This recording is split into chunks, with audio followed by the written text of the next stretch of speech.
Brenda Whitmore's shrill voice cuts through the morning air. "Get away from there! That's private property!" She's screaming at a black man in army fatigues who's sitting on his own dock, fishing. Her teenage son Kyle cringes behind her. "Ma'am, this is my cabin," Darius Mitchell says calmly, not even turning around. The smell of diesel from her speedboat mixes with his coffee. "Bullshit! I'm calling 911 right now!" 20 minutes later, gravel explodes under police tires. Officer Johnson storms toward Darius, hand on his weapon. "Sir, step away from—" He freezes. His eyes lock on the tackle box beside Darius' brass nameplate reading, "Major General D. Mitchell, U.S. Army." Johnson's face goes white. He snaps to attention, renders a crisp salute. "Yes, Major General. Ma'am," he turns to Brenda, "you just called the cops on a decorated war hero at his own property." Brenda's mouth falls open like a dying fish. "What would you do if someone called the cops on you at your own property? Drop a flag emoji for where you're watching from." 2 months earlier, Darius Mitchell had driven up this same gravel road with everything he owned packed in a U-Haul. 30 years of military service, 4 combat deployments, and a Bronze Star all leading to this moment of peace. His grandfather's fishing cabin waited like an old friend, weathered cedar shingles gray as morning mist. The cabin sat on 2 acres of prime lakefront, the largest grandfathered lot on Clearwater Lake. Grandpa Joe had bought it in 1944 with his GI Bill money, back when the lake was just a local fishing spot. Now it was surrounded by Riverside Estates' 40 upscale cabins where lawyers and doctors played weekend warrior. Darius had inherited more than property. Sarah's death 2 years ago from cancer had left him hollow, going through military motions until retirement finally freed him. No kids, no family left except memories soaked into these pine walls. The musty smell of old wood mixed with his grandfather's pipe tobacco still lingered in the corners. That first week was perfect. He'd replaced rotted dock planks, the rhythmic hammering echoing across still water, painted the cabin its original forest green, same color Grandpa Joe had chosen. The physical work felt good, real, honest, healing. Then came the knock. Brenda Whitmore stood on his porch like a real estate brochure come to life, perfect blonde bob, designer lake clothes, smile sharp as a fishing hook. Behind her lurked Kyle, 16 and uncomfortable, clearly dragged along against his will. "Welcome to the neighborhood." Her voice could shatter crystal. "I'm Brenda Whitmore, HOA president. Just wanted to discuss some concerns." She handed him an official-looking notice. "Unauthorized structural modifications. Riverside Estates Homeowners Association." Darius scanned the document, tasting bitter coffee from his morning cup. $500 daily fine for dock repairs and exterior painting without prior approval.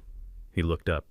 "Ma'am, this is a grandfathered property, been in my family since 1944. "Oh, honey." Brenda's smile never wavered. "That old grandfathering thing doesn't really apply anymore. We've modernized the community standards. Can't have people just doing whatever they want." The way she said people made Kyle wince. The kid had decent instincts. "The fine starts immediately," she continued. "Of course, if you found this community wasn't quite the right fit, I do have clients looking for lakefront properties, prime development potential." Darius felt that familiar calm descend, the same feeling before walking into hostile territory. Voice steady. "I'll be keeping the cabin, ma'am." "We'll see about that." Her mask slipped for just a second, revealing something cold underneath. Then the realtor smile snapped back. "Come along, Kyle." As they walked away, Kyle glanced back apologetically. Good kid, wrong mother. That evening, Darius sat on his dock watching sunset paint the water gold. Loons called across the lake, the same sound his grandfather had loved. Sarah's voice whispered in his memory. "Some battles choose you, Darius. Question is whether you're still willing to fight them." He pulled out his phone and photographed the violation notice. Old habit from 30 years of dealing with military bureaucracy. Document everything. The paper felt flimsy between his fingers, but he recognized the weight behind it. This wasn't about dock planks or paint colors. This was about power, territory, and who belonged where. His neighbor Martha Kowalski waved from her deck next door. Sweet Polish grandmother, probably 80 years old, living in her family's original cabin since the 1960s. She'd brought him a casserole that first day, shared stories about his grandfather's legendary fish fries. "Everything all right, dear?" she called. Just getting acquainted with the neighbors, Martha. The old woman's expression darkened. That Whitmore woman been bothering you? She's been a plague on this community since she moved in. Pushed out the Hendersons last year with her HOA nonsense. Interesting. Darius filed that information away. In the Army, you learn to spot patterns, individual incidents versus systematic campaigns. This was starting to smell like the latter. As darkness fell over Clearwater Lake, Darius made himself a simple dinner and planned his next move. Some people mistake patience for weakness. They were about to learn the difference. The next morning brought another surprise visitor, a county inspector with a clipboard and a bewildered expression. Jim Rodriguez had been doing this job for 15 years, and he'd never been called out for something this ridiculous. "Mr. Mitchell, I'm here about unpermitted dock modifications." He gestured at the perfectly reasonable plank replacements. "Honestly, sir, I'm scratching my head here. This is basic maintenance, maybe $50 in lumber." Across the road, Brenda sat in her white Mercedes like a discount spy, telephoto camera trained on the crime scene. The morning sun caught her windshield, creating little rainbow flashes that would have been pretty if they weren't so pathetic. "Who filed the complaint?" Darius asked, savoring his coffee's bitter warmth. "HOA president. She's called 6 times this week about your property alone." Rodriguez lowered his voice. "Dock repairs, exterior painting, even your American flag being oversized. Between you and me, I served 2 tours with the Guard. Is that a Bronze Star plate?" "Afghanistan, 2009. The inspector's whole demeanor shifted. "My nephew was 82nd Airborne. Thank you for your service." He glanced meaningfully toward Brenda's surveillance operation. Ma'am might want to do her homework before picking fights with decorated veterans. But Brenda was doubling down harder than a gambling addict. That afternoon, her Facebook post appeared in Riverside Estates Neighbors. "Safety alert, newcomer shows aggressive behavior toward community leadership, refuses to follow established guidelines, concerned for our children's well-being." The post had 3 angry face reactions and 1 comment from someone's grandmother asking what aggressive behavior meant. Kyle had apparently liked it by accident, then quickly unliked it, the digital equivalent of a Freudian slip. By evening, she'd escalated to filing a noise complaint. The sheriff's deputy who responded looked around the peaceful lakefront setting like he'd been called to investigate a unicorn sighting. "Someone reported construction noise during business hours. You doing any hammering, sir?" "Replaced 3 loose deck boards around noon." The deputy's radio squawked with actual emergencies, domestic disturbance, possible break-in, real police work.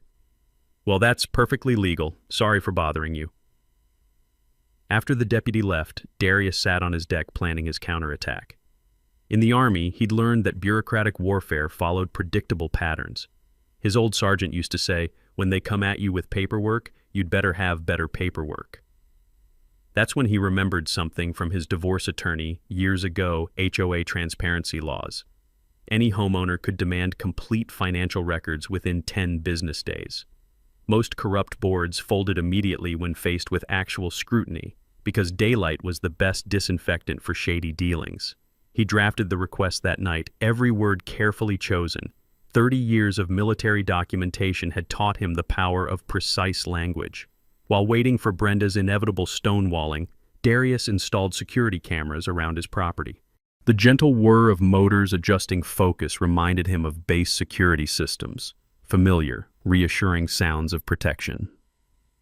Martha arrived with apple pie the next evening, cinnamon and butter scents mixing with pine needle air.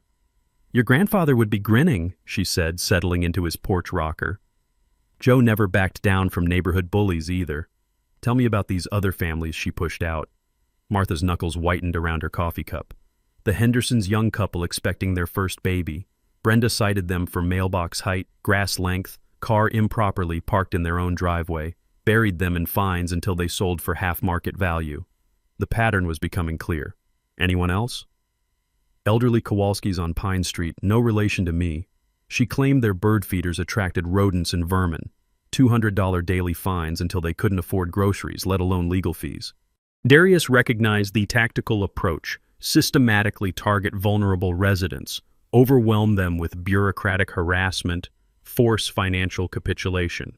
Classic asymmetric warfare, civilian edition. But Brenda had made one crucial miscalculation. She'd engaged someone who actually understood how to fight dirty. The next morning, Kyle jogged past during Darius's coffee ritual. The teenager's pace slowed, internal conflict written across his young face. "Morning, Kyle." "Hey, Mr. Mitchell?" The kid looked like he was carrying the weight of family secrets. "I'm sorry about my mom.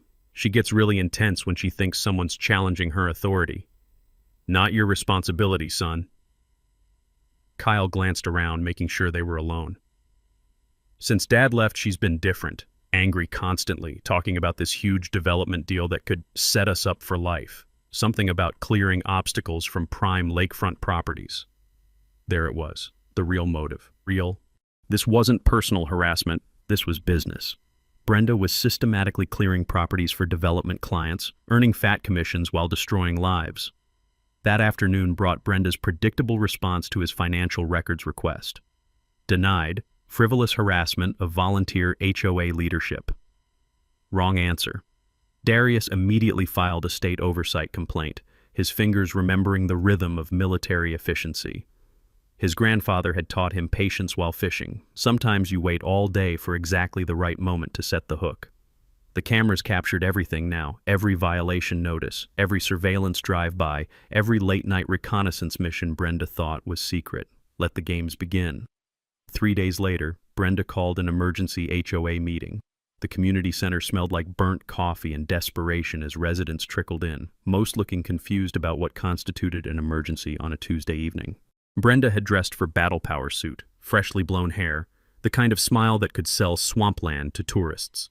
She'd positioned herself behind the podium like a general addressing troops. "Thank you all for coming on short notice. We have serious security concerns to address." Her voice carried that particular pitch that made dogs whimper. "Recent violations of community standards threaten our property values and family safety." She clicked through a PowerPoint presentation that would have made corporate middle management weep with pride. "I'm proposing emergency rule amendments requiring pre-approval for all property modifications, regardless of so-called grandfathered status." The room shifted uncomfortably. Most residents had grandfathered properties. It's what made Riverside Estates special. "Furthermore," Brenda continued, "I'm recommending a $5,000 retroactive fine for existing unauthorized improvements." Her eyes found Darius in the back row. "Some people think old deeds exempt them from community standards." That's when Martha stood up, all 80 pounds of Polish grandmother fury.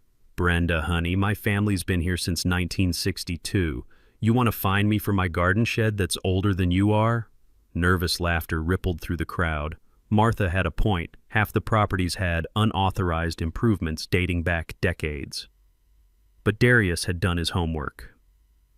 During his lunch break, he'd visited the county recorder's office, diving into public records like an investigative journalist with a military security clearance. What he found was fascinating.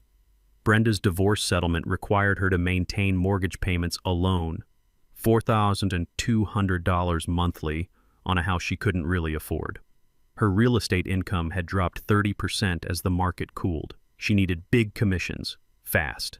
Even more interesting was her mysterious client Lakeshore Development LLC, incorporated just 6 months ago with a Delaware shell company structure that screamed, "Hide the money trail." "I'd like to request a postponement," Darius said calmly, standing in the back. The room turned toward his voice. Proper notice wasn't given for rule changes this substantial. State law requires 14 days written notice to all homeowners. Brenda's composure cracked like thin ice. "This is an emergency meeting addressing immediate safety concerns." "What emergency exactly?" Darius pulled out his phone. "Mind if I record this? States a one-party consent jurisdiction. Learned that during my divorce." He'd actually learned it from a paralegal friend, but the bluff worked beautifully. Several residents shifted in their seats. Tom Bradley, a grizzled Vietnam vet with arms like tree trunks, nodded approvingly. "Good idea, son. Keep 'em honest." The vote was supposed to be a formality. Brenda typically steamrolled these meetings with prepared proxies and intimidated silence. Instead, 3 board members abstained after seeing Darius's grandfather's deed, and 2 others started asking uncomfortable questions about proper procedures. "Motion postponed pending proper notice," announced the board secretary, a timid accountant who'd apparently grown a spine. Brenda's mask slipped completely. Fine, but don't think this is over. She gathered her materials with sharp, angry movements. Some of you might want to consider whether this community is still the right fit for your lifestyle. As residents filed out, Kyle lingered near the back. He approached Darius hesitantly, like a kid approaching a growling dog. Mr. Mitchell, can I ask you something? Sure, son. My mom keeps talking about college fund money being invested in some big business deal. She says once these lakefront properties get developed, we'll never have to worry about money again. Kyle's voice dropped to a whisper. Is she doing something illegal? The kid was sharper than his mother gave him credit for. Kyle, I can't give you legal advice, but I will say this. When adults start talking about never having to worry about money again, that's usually when you should start worrying. Kyle nodded solemnly, processing this like the life lesson it was. That night, Martha knocked on Darius's door with a plate of pierogi and valuable intelligence. The sour cream and onion smells made his mouth water real comfort food. Thought you should know, she said, settling into his kitchen chair. Brenda's been visiting other lakefront owners. The Kowalskis weren't the only ones. She systematically targeted military families, elderly folks, anyone she thinks won't fight back. How many? At least 6 families in the past 2 years. All sold below market value, all to the same development company. Martha's eyes glittered with righteous anger. Your grandfather used to say the lake had a way of washing out the trash. Maybe it's time for some high tide. Darius filed this information carefully. In military intelligence, you learn to spot patterns versus coincidences. This was definitely the former. He was dealing with a systematic campaign, not random harassment. That changed everything, including his response strategy. Time to go on the offensive. Brenda's next move came at dawn, delivered by a nervous-looking private investigator who clearly wished he was anywhere else. The man knocked on Darius's door, clutching a manila folder like it contained nuclear secrets. Mr. Mitchell, I'm Pete Garrison, private investigator. I've been hired to conduct a background check on you for civil litigation purposes. He shifted uncomfortably. Standard procedure, nothing personal. Darius recognized the Type X cop, probably decent guy making a living in the gray areas. Who's paying your bill, Pete? Client confidentiality, you understand. But Pete's eyes kept darting toward Brenda's house across the lake, subtle as a neon sign. Well, you'll find everything you need in my military service record. 30 years, honorable discharge, Bronze Star, Purple Heart. Darius sipped his morning coffee, letting that sink in. Though I'm curious why someone would waste money investigating a decorated veteran. Pete's face went through several interesting color changes. Purple Heart? IED outside Kandahar. Spent 3 months at Walter Reed. Darius watched the investigator's professional demeanor crumble in real time. You military, Pete? Marines, 95 to 99. Pete's voice carried that particular reverence Marines held for combat veterans. Sir, with respect, I think I'm going to return my retainer and recommend my client find a new hobby. That afternoon, Pete apparently made good on his promise. Darius watched through his kitchen window as Pete's car pulled into Brenda's driveway, stayed exactly 4 minutes, then left with squealing tires. Even from across the lake, he could hear Brenda's voice rising to frequencies that probably bothered the local wildlife. But Brenda was just getting warmed up. By evening, she'd filed a police report claiming Darius had verbally threatened her during a chance encounter at the community mailboxes. The responding officer was the same young deputy from the noise complaint, Officer Johnson, according to his nameplate. Mr. Mitchell, I have to ask about an alleged verbal altercation earlier today. What altercation? I haven't left my property today except to check my mail around 3 o'clock. Johnson consulted his notepad. Mrs. Whitmore claims you approached her aggressively and made threatening statements about making her pay for harassment. Darius almost laughed. Officer, I said good afternoon and asked if her mail was forwarded correctly. The only threat in that conversation was her promise to make my life hell until I leave. Something in Johnson's expression shifted. Sir, are you the Major General Mitchell who spoke at the Veterans Day ceremony 2 years ago, at the high school? Guilty as charged. Johnson's whole posture changed. My little brother was in the audience that day. Your speech about service and sacrifice he enlisted the next month because of what you said. The officer glanced toward his patrol car, then back. Sir, between us, Mrs. Whitmore's name shows up in our system a lot. Noise complaints, harassment reports, suspicious activity calls. usually targeting people she's having disputes with. That was interesting information. In Afghanistan, Darius had learned that local intelligence was often more valuable than satellite imagery. Officer Johnson was providing crucial tactical data about Brenda's patterns. Any advice, officer? Document everything, and maybe invest in a good security system. Johnson's radio crackled with actual police work. Have a good evening, sir, and thank you for your service.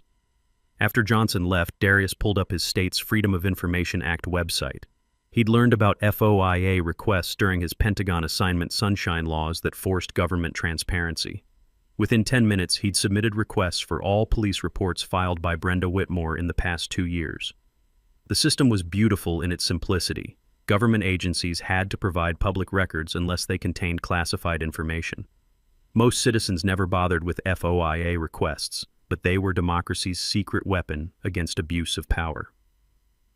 2 days later, the responses arrived. 43 separate police reports filed by Brenda in 18 months. Noise complaints, suspicious activity, verbal threats, trespassing. The pattern was unmistakable. She weaponized law enforcement against anyone who opposed her. But Darius noticed something else in the report's inconsistencies, impossible timelines, claims that couldn't be verified. False police reports were a misdemeanor in most states, and serial false reporting could become a felony. This wasn't just harassment, this was criminal behavior. That evening, Kyle appeared at his dock during his usual jogging route. The kid looked like he was carrying the weight of family secrets. "Mr. Mitchell, I need to tell you something." Kyle's voice shook with teenage moral crisis. "My mom's been recording conversations with neighbors. She has files on everyone she considers problems. Including me? Especially you. She's trying to build a case that you're some kind of threat to the community." Kyle's voice dropped to a whisper. "She's also been using my college fund money for legal fees and that development deal. I'm supposed to start looking at schools next year, but..." The kid was losing his future to his mother's obsession. That crossed every line Darius held sacred. "Kyle, that information stays between us for now, but you did the right thing telling me." Time to take the gloves off completely. 3 days later, Kyle showed up at Darius's cabin at dawn, clutching his phone like evidence in a murder trial. The kid's hands were shaking, not from cold, but from the moral weight of what he was about to do. "Mr. Mitchell, I can't sleep anymore. I keep thinking about those families my mom forced out, and now she's doing the same thing to you." Kyle's voice cracked with teenage anguish. "I recorded something last night." He played a phone conversation between Brenda and someone called Mr. Joseph, presumably her mysterious development client. Brenda's voice. "The military guy is being stubborn, but I can handle him. Same playbook as before, harassment complaints, violation fines, make life unbearable until he sells." Chen's response. "Timeline's critical, Mrs. Whitmore. We need those 3 lakefront properties cleared by spring to break ground. Your commission depends on results." "Don't worry, I've forced out 6 families already using HOA pressure. 1 decorated veteran won't be a problem." The recording continued with chilling detail how they'd used shell companies to hide Joseph's identity, how Brenda had manipulated HOA rules to target specific ethnic and economic demographics, how she'd split commissions with a corrupt county assessor to inflate property taxes on undesirable residents. Kyle's face was pale as moonlight. "There's more. She keeps spreadsheets on her laptop, names, addresses, income estimates, what she calls vulnerability factors, military families, elderly people, minorities, single parents, anyone she thinks won't fight back. This wasn't random harassment. This was systematic ethnic cleansing disguised as community improvement." Darius felt his military training kick in, that cold analytical calm that came with recognizing enemy action patterns. "Kyle, this is conspiracy to commit housing discrimination, federal civil rights violation." "I know, I looked it up after I heard the recording." Kyle's voice carried adult weight now. "My college fund, the money she invested in Mr. Joseph's company, it's gone, isn't it?" Darius couldn't lie to the kid. "Probably, son. These development schemes usually collapse when someone starts asking hard questions." They sat in heavy silence, watching sunrise paint the lake gold. Kyle had just discovered his mother wasn't just difficult, she was criminal. That's a hell of a thing for a 16-year-old to process. "What do I do now?" "What your conscience tells you is right." Kyle nodded slowly, decision crystallizing in his young face. "I want to help you stop her. Not just for you, but but for all the families she destroyed. That afternoon, Martha arrived with devastating intelligence and homemade cookies. The sugar and butter smell couldn't quite mask the bitter news she carried.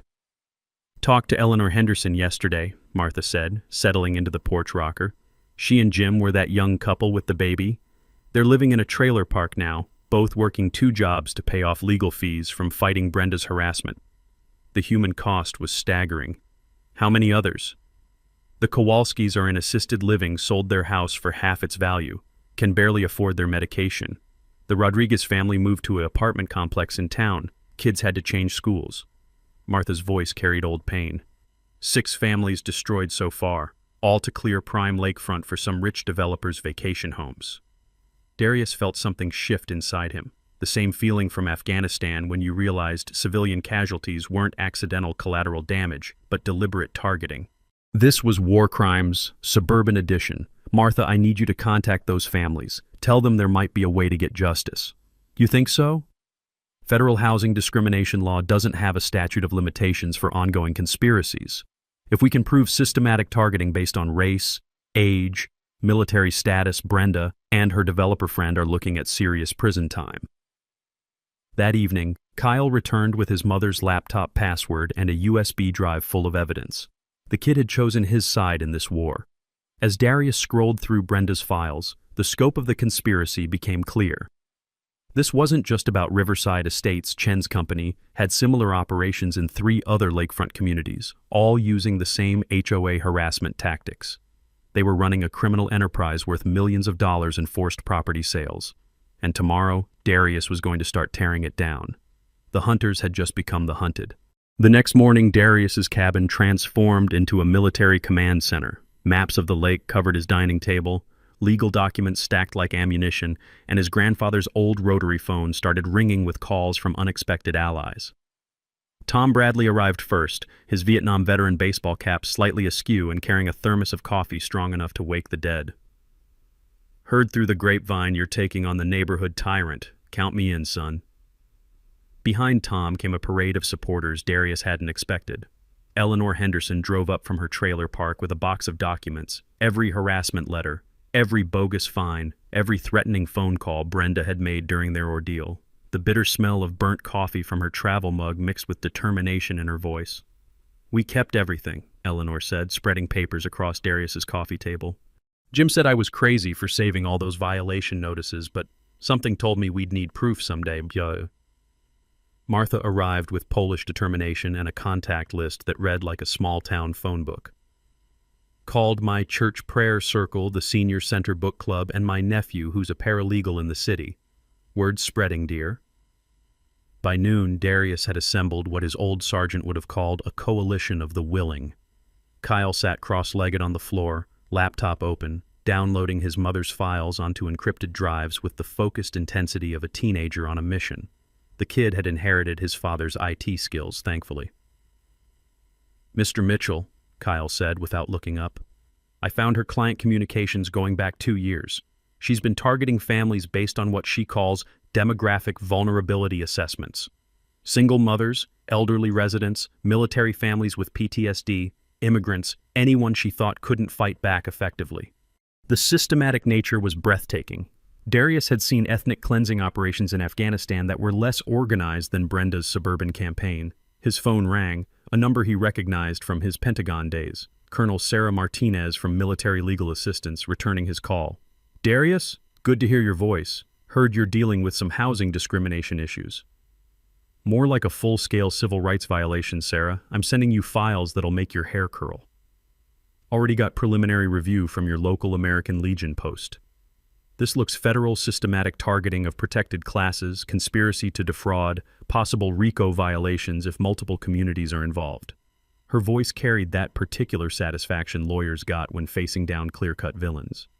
"I'm connecting you with DOJ Civil Rights Division. They love cases like this." While Sarah worked her federal contacts, Darius coordinated local intelligence gathering. Martha's church network had identified 8 more families across 3 communities who'd been forced out using identical tactics. The pattern was undeniable. Chen's organization was running a multi-state operation. Tom Bradley proved invaluable for veteran outreach. Got buddies in the American Legion VFW, even some guys from the local Marine Corps League. Military families stick together, especially against bullies wearing civilian clothes. The knowledge came flooding back from his divorce proceedings years earlier.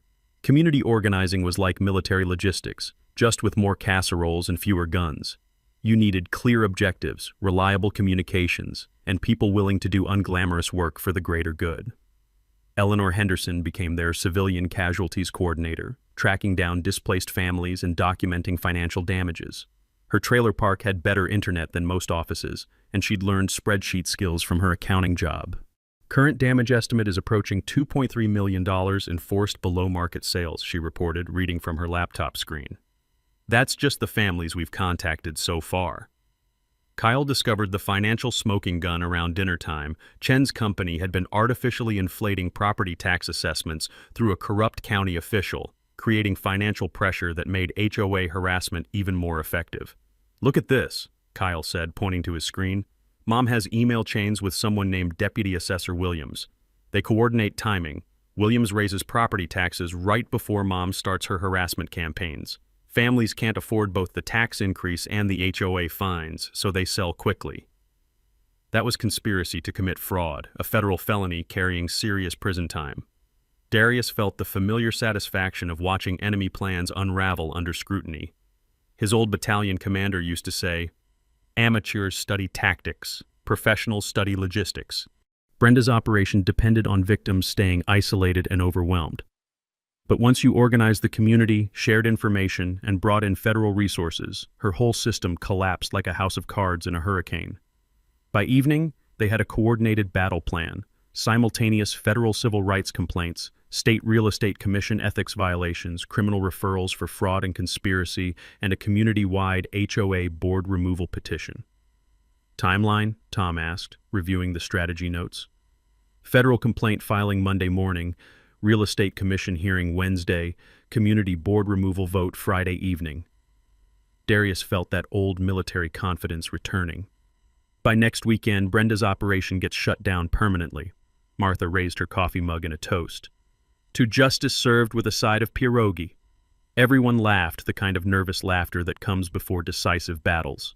Monday morning brought Brenda's most desperate move yet, a motion filed in family court to remove Kyle from their home, claiming he was in imminent danger due to his association with unstable military personnel exhibiting concerning behavior patterns. Kyle found the papers taped to his bedroom door like some twisted eviction notice. His hand shook as he read his mother's sworn statement describing Darius as a potentially violent veteran with documented PTSD who had weaponized my son against me through psychological manipulation. "She's completely lost it," Kyle whispered into his phone during their emergency morning call. "The court date is Thursday. She thinks if she gets me removed from the house, I can't testify against her." But Brenda had made a critical error. Family courts took false endangerment claims seriously, especially when they involved slandering decorated veterans. Her desperation was showing, and desperate people make sloppy mistakes. That afternoon, County Inspector Rodriguez called with disturbing news. "Mr. Mitchell, I need to report an attempted bribery. Mrs. Whitmore offered me $2,000 to cite your property for septic violations, building code issues, whatever I could make stick." The conversation had been recorded. Rodriguez wore a wire after their first suspicious interaction weeks ago. Smart man who'd recognized Brenda's pattern early. "She specifically mentioned needing violations serious enough to force immediate evacuation," Rodriguez continued. "Said something about timeline pressure from her development client. I've forwarded everything to the district attorney's office." Bribery was a felony. Conspiracy to commit fraud was a felony. And filing false court documents was perjury, also a felony. Brenda was racking up serious prison time with each desperate move. By evening, she'd escalated to direct sabotage. Darius's security cameras captured her at 2 a.m., dressed in black like some suburban ninja, cutting his dock lines during a thunderstorm. The infrared footage was crystal clear, her face illuminated by lightning, bolt cutters in hand, working methodically to set his floating dock adrift. The storm damage would have been extensive if Martha hadn't called at dawn. "Dear, your dock is floating toward the spillway. Thought you'd want to know." It took 4 neighbors and a borrowed boat to retrieve the dock before it went over the dam. The sabotage was obvious clean cuts through marine rope that would have cost thousands in storm damage if not caught early. But Kyle provided the most damaging evidence that afternoon. His mother's attorney had quit. She fired him, actually, Kyle said, sitting heavily in Darius's kitchen chair. I overheard the phone call. He said her case was legally and ethically indefensible, and he wouldn't be part of filing fraudulent court documents. Losing your lawyer before a federal investigation was like your parachute failing during a combat jump. Bad news that was about to get much worse. That evening brought Brenda's nuclear option. She'd hired a new attorney, the kind advertised on late-night television, with promises to fight dirty when the system fails you. This lawyer had a reputation for scorched earth tactics and flexible ethics. The new strategy involved flooding every possible agency with complaints. EPA violations for dock modifications, fish and wildlife violations for disturbing nesting loons, county health department violations for improperly maintained septic systems, and fire marshal violations for unsafe propane storage. Each complaint triggered automatic inspections, creating bureaucratic harassment that could tie up Darius's property for months. It was guerrilla warfare using government agencies as weapons. She's trying to overwhelm you with administrative chaos, explained Colonel Martinez during their evening phone call. Classic delay tactic. If she can bog you down in regulatory disputes, she delays the federal investigation and maybe forces you to settle quietly. But Brenda had forgotten about Kyle's access to her communications. The kid had been documenting everything, every bribed complaint, every false allegation, every fraudulent claim. His evidence files read like a manual for criminal conspiracy.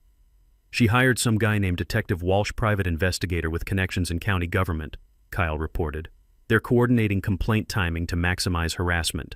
Walsh feeds her information about which agencies respond fastest and ask fewer questions. The corruption network was expanding, but so was the federal case against it. Each new conspirator meant additional charges and longer prison sentences. Wednesday brought the breaking point. Brenda's development client, Mr. Joseph, pulled out completely. Kyle intercepted the phone call where Joseph's lawyer informed Brenda that federal investigators had contacted their company about housing discrimination allegations. The project is terminated immediately, Joseph had said. Our legal department considers you a liability we cannot afford to maintain. That evening, Brenda's house went dark early. Through his binoculars, Darius watched her pacing frantically in her living room, phone pressed to her ear, probably calling every contact she had left. Her criminal empire was crumbling, her financial backing had evaporated, and her own son had turned state's evidence against her. Tomorrow's family court hearing would be the least of her problems. Martha knocked on his door with fresh coffee and battlefield intelligence. Saw 3 cars leave Brenda's driveway today, looked like attorneys or investigators. Word around town is she's trying to declare bankruptcy to avoid the federal charges. Too late for that. Federal civil rights violations couldn't be discharged in bankruptcy, and criminal charges certainly couldn't be wished away with paperwork. The siege was nearly over. Thursday morning brought Brenda's final desperate gambit, a frantic 911 call at 6:47 a.m., her voice shrill with manufactured panic. I need police immediately. The dangerous veteran is threatening my son. He's outside our house right now, banging on the door, shouting about making me pay. The recorded call would later become evidence of perjury, but Brenda was beyond caring about legal consequences. Officer Johnson responded, finding Darius peacefully drinking coffee on his own deck 200 yards across the lake. The morning mist rising from the water made it impossible for anyone to miss the obvious. Darius hadn't left his property, and sound didn't carry that direction across open water. Sir, we have another complaint from Mrs. Whitmore. She claims you're at her house making threats. Darius gestured toward his security camera system, its red recording lights blinking steadily. Officer, I've got 8 cameras with timestamps showing I haven't left this deck since 5 a.m. Coffee's still warm if you want proof I'm not some kind of teleporting ninja. Johnson couldn't suppress a grin. Sir, this is the 7th false report she's filed about you in 2 weeks. I'm recommending charges for filing fraudulent police reports. But Brenda's desperation had reached psychotic levels. That afternoon, Kyle discovered her ultimate sabotage plan. She'd hired 2 men to plant stolen merchandise on Darius's property, then call in an anonymous tip about suspicious activity. Mom's completely lost it, Kyle whispered during their emergency phone call. She hired these sketchy guys from downtown, gave them a laptop and some jewelry she claimed were stolen. They're supposed to hide them in your shed tonight, then she calls police in the morning. The frame-up was amateur hour. Any competent investigation would reveal the planted evidence immediately. But desperate people don't think clearly, and Brenda was drowning in her own lies. Darius coordinated with Officer Johnson to catch the plant in progress. At 11:30 p.m., his infrared cameras captured two men breaking into his tool shed, hiding a laptop and jewelry box behind paint cans. The footage was perfect clear faces, obvious criminal activity, directly connected to Brenda's conspiracy. Johnson arrested both men within the hour. Under questioning, they immediately gave up Brenda as their employer, probably hoping for reduced charges in exchange for cooperation. But Kyle delivered the most devastating evidence: Friday morning handwriting analysis proving Brenda had forged his signature on the family court documents. "She signed my name claiming I was afraid of you," Kyle said, his voice heavy with teenage disillusionment. "I took the papers to my school counselor, who compared the signature to my enrollment forms. It's not even close. She didn't even try to match my handwriting." Forging court documents was perjury, a felony that carried serious prison time. Combined with the false police reports, attempted bribery, and property sabotage, Brenda was looking at years behind bars. That afternoon brought the financial smoking gun. Kyle discovered his mother owed $80,000 in hidden debts, including loans against the house that were due immediately. "She took cash advances against our mortgage to pay legal fees and invest in Mr. Joseph's development project," Kyle explained, scrolling through financial documents on his laptop. "The money's gone, and the bank is starting foreclosure proceedings next week." The kid was losing his home along with his college fund, collateral damage from his mother's criminal obsession. It was heartbreaking to watch a good kid pay the price for adult corruption. But the community had rallied around Kyle with protective instincts that warmed Darius's military heart. Martha had offered him a spare bedroom. Tom Bradley was coordinating a scholarship fund through the American Legion, and Eleanor Henderson was helping him navigate emancipation proceedings to escape his mother's legal troubles. Friday evening brought the final confrontation, Brenda's last-ditch attempt to control the narrative before everything collapsed completely. She'd called a press conference on her front lawn, probably hoping to spin herself as the victim of veteran harassment. Local reporter Janet Walsh arrived with a camera crew, expecting a simple HOA dispute story. Instead, she found federal investigators serving Brenda with a criminal indictment, state real estate commission representatives revoking her license, and a crowd of displaced families gathering for the community board removal vote. "Mrs. Whitmore," Walsh called out, "care to comment on the federal housing discrimination charges filed against you this afternoon?" Brenda's face went through several interesting color changes as she realized her press conference had become a perp walk. "This is all lies. A conspiracy by unstable veterans and ungrateful neighbors who don't understand community standards." The sound of handcuffs clicking shut provided a satisfying punctuation mark to her statement. Federal marshals had arrived with arrest warrants for conspiracy, fraud, and civil rights violations. Kyle watched from Darius's dock as his mother was loaded into a federal transport vehicle, her designer lake clothes looking ridiculous against the harsh reality of criminal consequences. "Is it wrong that I feel relieved?" Kyle asked quietly. "Son, feeling relieved when a nightmare ends isn't wrong, it's human." Tomorrow would bring the community vote, media attention, and the beginning of justice for all the families Brenda had destroyed. Tonight, Clearwater Lake was finally peaceful again. Friday evening transformed the Riverside Estates Community Center into something between a town hall meeting and a three-ring circus. Word had spread through social media, church networks, and veteran organizations. Over 200 people packed into a space designed for 50, with overflow crowds gathering in the parking lot around portable speakers. Local Channel 7 had set up cameras after Janet Walsh's earlier scoop about federal arrests. State legislators had sent representatives after the housing discrimination story hit regional news. The parking lot looked like a small-town festival, complete with food trucks and vendors selling Justice for Veterans t-shirts. Brenda arrived in handcuffs, flanked by federal marshals. Her bond hearing wasn't until Monday, but she'd insisted on attending the meeting that would destroy her remaining power. Her designer clothes were wrinkled from jail, her perfect hair showing gray roots, and her eyes held the wild desperation of someone watching their world collapse in real time. Darius entered wearing full dress uniform, ribbons and medals catching the community center's fluorescent lights. The crowd erupted in a standing ovation that lasted 5 full minutes, with veterans snapping to attention and civilians applauding until their hands hurt. Kyle sat in the front row next to Martha, having chosen his side decisively. His mother's eyes found him across the room, pleading silently for family loyalty. The kid looked back with teenage determination that brooked no negotiation. Federal prosecutor Amanda Joseph No relation to the corrupt developer stood to address the crowd first. Ladies and gentlemen, today we filed criminal charges against Brenda Whitmore and her associates for conspiracy to violate federal housing laws, systematic discrimination against protected classes, wire fraud, mail fraud, and racketeering. The crowd's rumble of satisfaction sounded like distant thunder.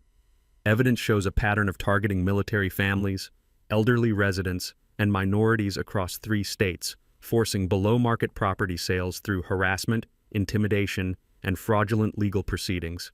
Total damages exceed $4.2 million. District Attorney Michael Rodriguez took the microphone next, his voice carrying prosecutorial authority. State charges include attempted bribery of public officials, filing false police reports, perjury, forgery, and conspiracy to commit fraud. Mrs. Whitmore faces a maximum sentence of 25 years in state prison, assuming federal authorities don't claim jurisdiction first. Brenda's new attorney, the third one this week, whispered frantically in her ear, probably explaining that her legal situation had moved from difficult to catastrophic. Then came the community testimony that turned the meeting into an emotional reckoning. Eleanor Henderson spoke first, her voice steady despite years of suppressed pain. Brenda Whitmore destroyed my family. We lost our home, our savings, our children's stability. My husband had to work 3 jobs to pay the legal bills from fighting her harassment. Tonight, I'm getting my life back. Tom Bradley represented the American Legion with military precision. Ma'am targeted veterans specifically, believing our PTSD made us vulnerable. She was wrong. Military families don't surrender to bullies, we organize against them.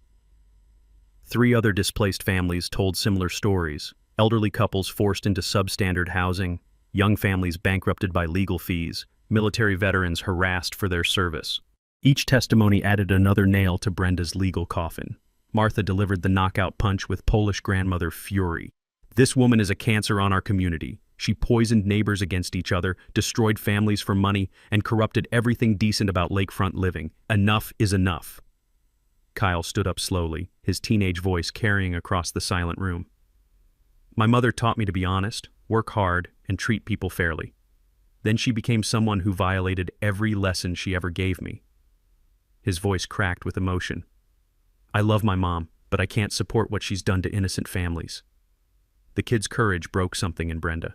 She started crying, not tears of remorse, but rage and self-pity at being betrayed by ungrateful people she'd tried to help. Officer Johnson provided the evening's most satisfying moment when he formally apologized to Major General Mitchell before the entire crowd. Sir, Mrs. Whitmore filed 47 false police reports about you and other residents. On behalf of the Sheriff's Department, I apologize for not recognizing the pattern sooner. The board removal vote was anticlimactic, 127 votes for removal, 8 against, with 3 abstentions. Brenda's reign of suburban terror ended with the sound of paper ballots hitting a cardboard box. New board elections took 15 minutes. Martha was elected president unanimously, Tom Bradley became enforcement coordinator, and Eleanor Henderson took treasurer duties with a mandate to audit every financial transaction from the past 3 years. As federal marshals prepared to transport Brenda back to detention, she managed one final outburst. You people don't understand. I was trying to improve property values, maintain community standards. Everything I did was legal under HOA authority. Prosecutor Joseph's response became the evening's mic drop moment, delivered with courtroom precision. Ma'am, systematic housing discrimination isn't a property management strategy, it's a federal crime. Your community standards violated the Fair Housing Act, the Civil Rights Act, and basic human decency. The community center erupted in applause as Brenda was led away. Her suburban dictatorship finally ended by the very neighbors she'd tried to destroy. Outside, the late evening air carried the sound of victory laughter, conversation, and the gentle lapping of lake water against peaceful shores. 6 months later, Clearwater Lake had transformed from a battlefield into paradise. The morning air carried the scent of Martha's apple pie cooling on her windowsill, mixed with pine needles and the earthy smell of autumn leaves crunching underfoot. Darius sat on his rebuilt dock, coffee steaming in the crisp air, watching Kyle practice fly casting with the focused determination of a future West Point cadet. The kid had come so far from that scared teenager caught between family loyalty and moral conscience. His mother's guilty plea, 8 years federal prison, plus $4.2 million restitution, had freed him to become the young man he was always meant to be. "Mr. Mitchell, got my West Point acceptance letter yesterday." Kyle's voice carried pure joy as his fly landed perfectly near the lily pads. "Interviews next month, but Colonel Martinez says I'm a lock." "Your courage during the investigation earned that, son. No academy can teach what you already have, the backbone to do what's right when everything's on the line." The community transformation had been extraordinary. Eleanor Henderson's family was back in a beautiful lakefront cabin purchased with restitution money, her kids finally stable after years of chaos. Tom Bradley's weekly Veterans Breakfast drew military families from 4 counties, turning the community center into a hub of friendship and mutual support. Martha's new HOA leadership had scrapped every harassment-enabling rule, replacing them with common-sense guidelines focused on genuine community building rather than petty power trips. The mediation program she'd established had prevented 3 potential conflicts just this month, neighbors talking through problems instead of weaponizing bureaucracy. But the crown jewel was the Clearwater Veterans Scholarship Fund, built from Brenda's forfeited criminal proceeds. The annual fundraiser featuring Grandpa Joe's legendary fish fry recipe had raised $85,000 for military families' educational expenses, with Kyle as the first recipient.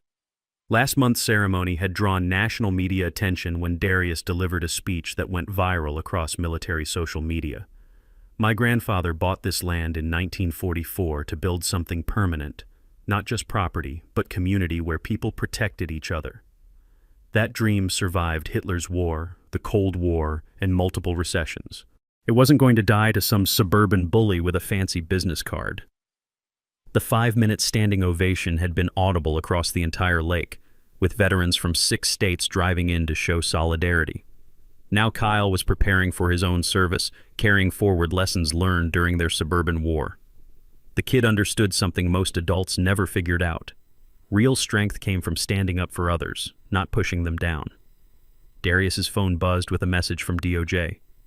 Clearwater case becoming national training model for housing discrimination prosecution. Consulting opportunities available. Maybe it was time to take this fight nationwide. Martha had mentioned similar harassment campaigns in lakefront communities across 3 states, veterans being targeted by people who mistook military honor for weakness. Big mistake that needed systematic correction.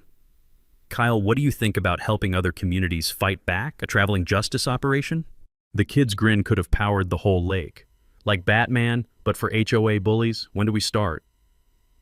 That evening, the weekly community barbecue filled the air with laughter and the sizzle of burgers on Martha's ancient grill. 3 generations mingled easily: elderly original residents, young military families, and everything in between. This was what Brenda's harassment had tried to destroy: genuine community built on mutual respect rather than fear. As purple sunset painted the water, Kyle approached with teenage seriousness. "Mr. Mitchell, I want to major in military law at the academy. Figure I can do more good with a law degree and military training." Perfect. The kid had found his calling through adversity, transformed from victim to advocate by watching adults do the right thing under pressure. Later, Darius visited Sarah's grave with updates she would have loved. The headstone was surrounded by community-planted flowers, neighbors who'd never met her but understood love's enduring power through shared struggle. "Mission accomplished, sweetheart. The lake's peaceful, the kids headed for West Point, and bullies learned not to mess with military families. Your advice about protecting those who can't protect themselves? Best guidance you ever gave me." The loons called across darkening water, same sound his grandfather had loved, now echoing over a community reborn through courage, justice, and neighbors willing to fight for each other. Share your HOA nightmare in the comments.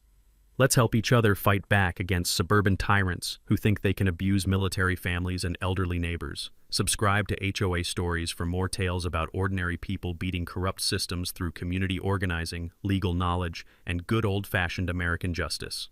Thank you for tuning in to HOA Stories, where neighbors stand up against HOA Karens and karma comes a-knocking. If you like this story, hit that like button, share your thoughts below, and subscribe for more HOA tales and real-life neighborhood drama each week.